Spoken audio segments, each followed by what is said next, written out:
Hey, welcome to that grunge and prog show. And basically, this is a show where my name's Liam Huxley, and my buddy Eli, we review grunge albums, prog metal albums, prog rock albums, so shit like that. And yeah, so today this is our first review, so we're gonna talk about probably the most important rock album of the past. Yeah, probably grunge album, as you said, over the past couple of years. Definitely has to be Nirvana's Nevermind. This is like a fucking classic record. Trust me, this is classic at its best. Um, so basically, this album was made in 1991. Butch Vig produced it. This was after they recorded Bleach, and this was a bit after David joined the band. So this album kind of came at a time when glam metal was really, really, really big in the late 80s. And I guess grunge, if you ask me, gave metal the kick in the nuts that it really needed to, get bands like Tool and Helmet and Korn and whatnot rolling. Yeah, and Avenged Sevenfold and stuff like that. So let's kind of look at this record. And I'm going to hand it to Sly to give you some information on this record. Yeah, well, this record, as my buddy Liam said here, was really groundbreaking. Really, one of the first bands that made grunge was Nirvana, and we just thought maybe we'd give you some top 5 picks. Dave Grohl, and who was in the band? Kurt Cobain, awesome guitar, vocals. Dave Grohl, drummer, also guitarist and vocals for Foo Fighters, and Chris Novoselic, bass player, who told us not to reproduce. Okay, so we'll go through our top 5. I'll start with mine, and then Eli will give you his. So basically, the first track on my top 5, coming in at number 5, is obviously track 7, Territorial Pissings. Just kind of the way it opens as well, where he does kind of a little bit of the Cher thing, where he's like, smile on your brothers and stuff like that. It's kind of a bit of a mock and I guess a bit of a punch in the nuts at that.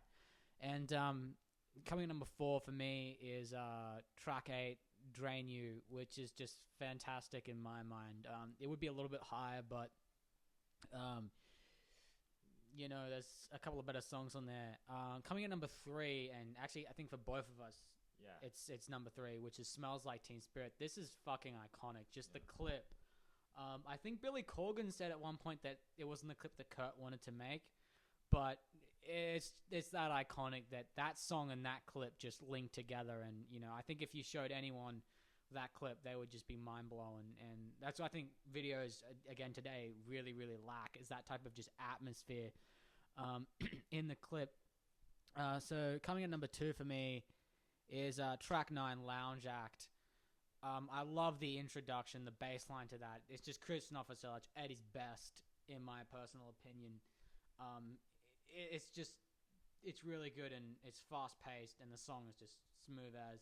And then number 2 is In Bloom. Clip again for that is really, really cool. I love the fact that they're mocking the Beatles, which doesn't really get done too often nowadays. People just seem to compare One Direction to the fucking Beatles. I don't get that. The Beatles are like up here, One Direction all the way down on the bottom of someone's list. So now I'll hand it over to Sly to talk about his top 5. Okay, well, my top 5, I went with, at number 5, firstly, track 12, Something in the Way. Last one because Kurt just takes life experience to how he lived under a bridge sometimes when his parents went home. That's just so fucking creepy. The guitar and it's great. With my number 4 pick, I went with Breed, because that's just so good. Like, we could build a house, we could build a tree, we could plant a house, we could build a tree, we don't have to breed. And then number 3, as Liam said, Smells Like Teen Spirit, iconic video clip, just in that atmosphere, telling people we don't give a fuck what you want, we'll do what we want. I think also the other thing as well with that clip is it's actually based on the Ramones movie. I think it's Rock and Roll High School or something like that as well. That's what they were going for as well. So that's, again, just more facts to me. Back to you, man. And number 6, one of my favorite songs, Polly, because it's about this chick getting raped, but same with another song on a thing, Rape Me. Kurt is actually meaning anti-rape when he sang Polly.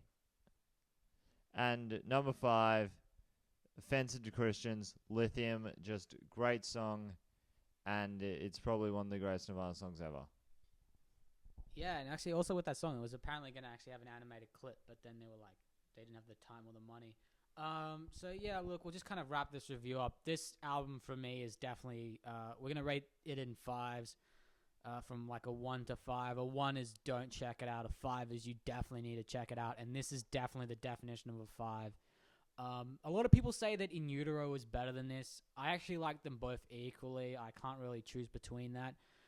We might actually review In Utero a bit later on, when we continue to make more videos. But yeah, look, a few other random facts about this record.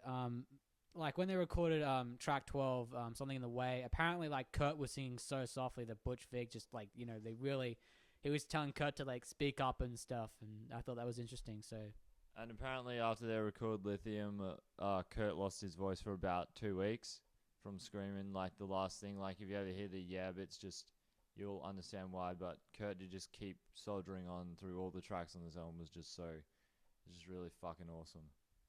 Yeah, I know. And then again, that's something that a lot of bands don't do today. They just auto-tune shit. So, yeah. So, look, I'm going to give this album a 5. What do you think?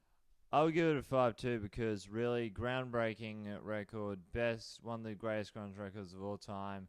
And I think if you really looked at Nirvana's Nevermind, you'd probably say that is more of a debut album than Bleach ever will be, because even as Kurt said, if you like our first album, Bleach, you're lying through your teeth.